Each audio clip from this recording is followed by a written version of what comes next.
मजबूर आहियूं।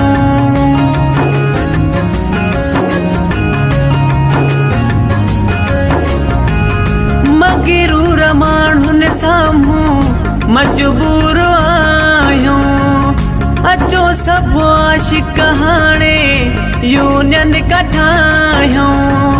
अचो सभु आशिक हाणे यूनियन कठायूं। चओ आशिक जिंदाबाद रखे मौला शालाबाद। चओ आशिक जिंदाबाद रखे मौला शालाबाद।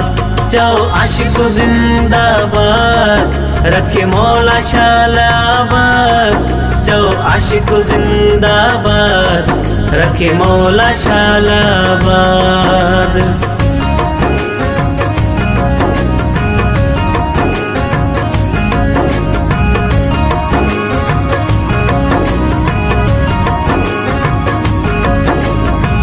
रखी सिर तिरीअ ते पंहिंजो अॻियां जे वञूं था।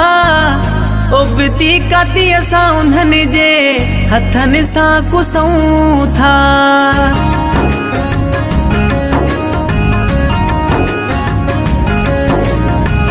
रखी सिर तिरीअ ते पंहिंजो अॻियां जे वञूं था। उबती कातीअ सां उन्हनि जे हथनि सां कुसूं था। रखी सिर तिरीअ ते पंहिंजो अॻियां जे वञूं था। उबती कातीअ सां उन्हनि जे हथनि सां कुसूं था। क़दुरु जे असांजो नाहे छो जग सां फिटायूं।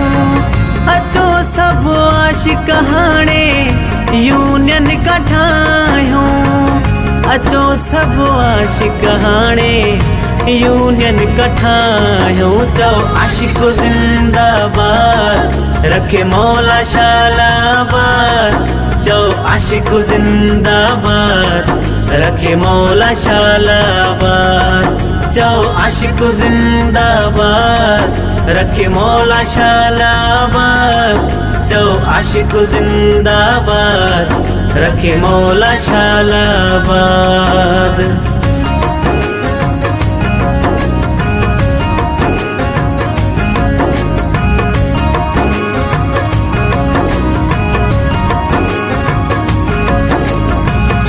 कमुकार पंहिंजा छॾियूं रुलंदा वतूं था। सोहणनि जे अॻियां पोयां थींदा वतूं था।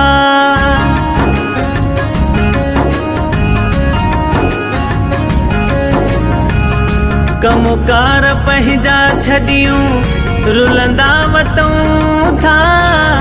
सोहणनि जे अॻियां पोयां थींदा वतूं था।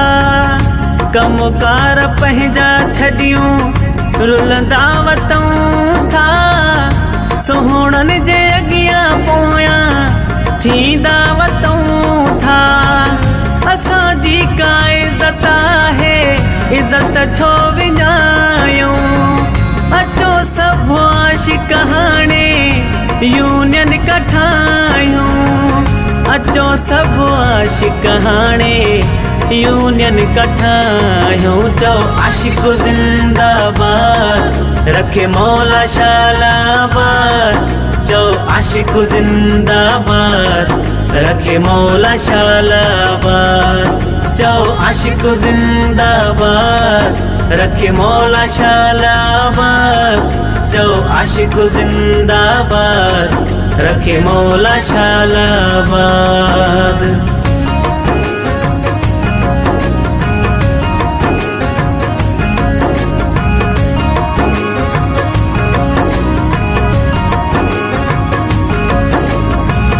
शरीफ पठान चहर को पंहिंजो यार पाए।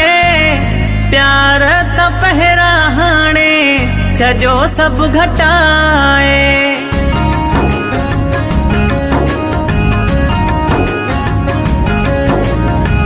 शरीफ पठान चहर को पंहिंजो यार पाए। प्यार त पहिरा हाणे छजो सभु घटाए।